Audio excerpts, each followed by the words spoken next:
Margie Weathers. I'm not a local, but I have lived here about 10 years. I consider myself a community activist. I thought the workshop today was excellent. The documentary had very good information, presented a balanced point of view, and I thought the facilitators were very skillful. I felt heard and understood, and I think the others in the group did as well. And I appreciate very much the chance of having to participate in this. Thank you. I'm George Schaaf. I live in Hazel with my wife Pat for 10 years. I'm zoning administrator for the town of Hazel, and my wife Pat is on the Planning and Zoning Board, and we're both very interested in planning and the future here.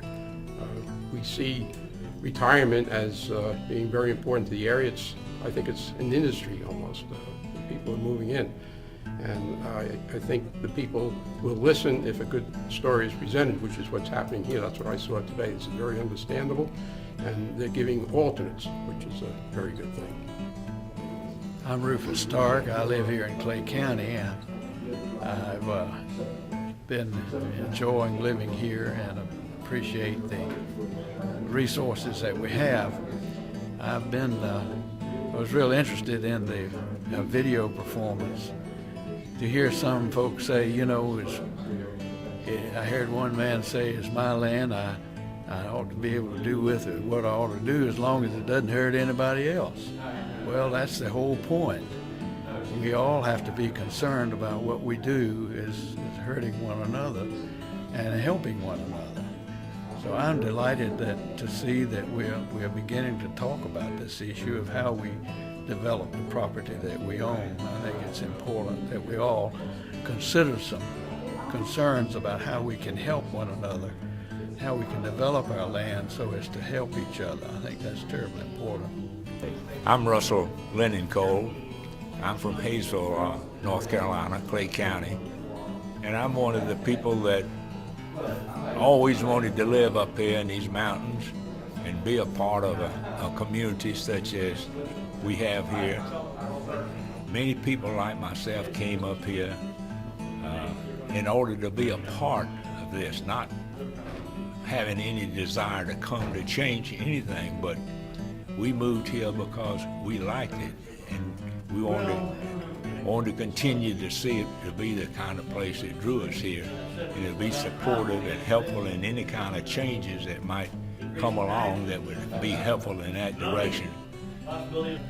I'm Larry Ford. I live in Clay County. I'm a native of Clay County. Grew up here, but was away for about 20 years and came back in the 90s. As the old saying goes, you can take the boy out of the mountains, but you can't take the mountains out of the boy. I think this is a dialogue that we have to have.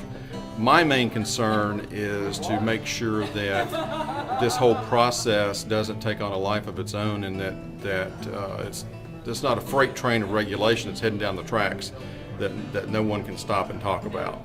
I'm very concerned about how any regulation would affect the local economies, and that was the main thrust of what I wanted to talk about today. I'm not opposed to planning, but I also want to make sure that the local economies are taken into consideration for anything that might come out of it. I'm Lou Landwehr-Meyer. I live in Brasstown, North Carolina, on the western part of the county. And I thought this was a good session today.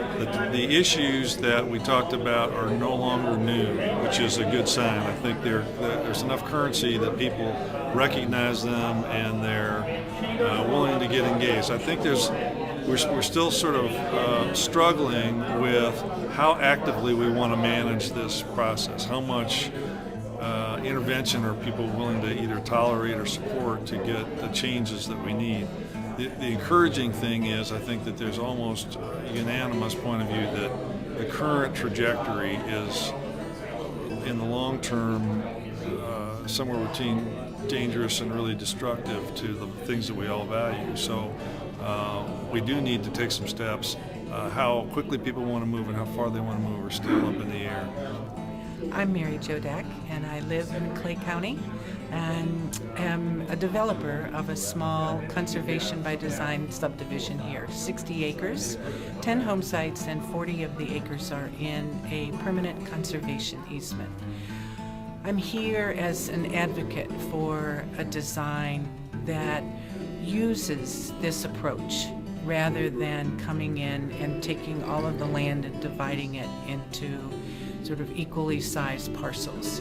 If housing is put in a closer proximity, clustered together, you reduce the infrastructure cost for road development and the other kinds of infrastructure costs, and you can then set aside a portion of the land never to be developed.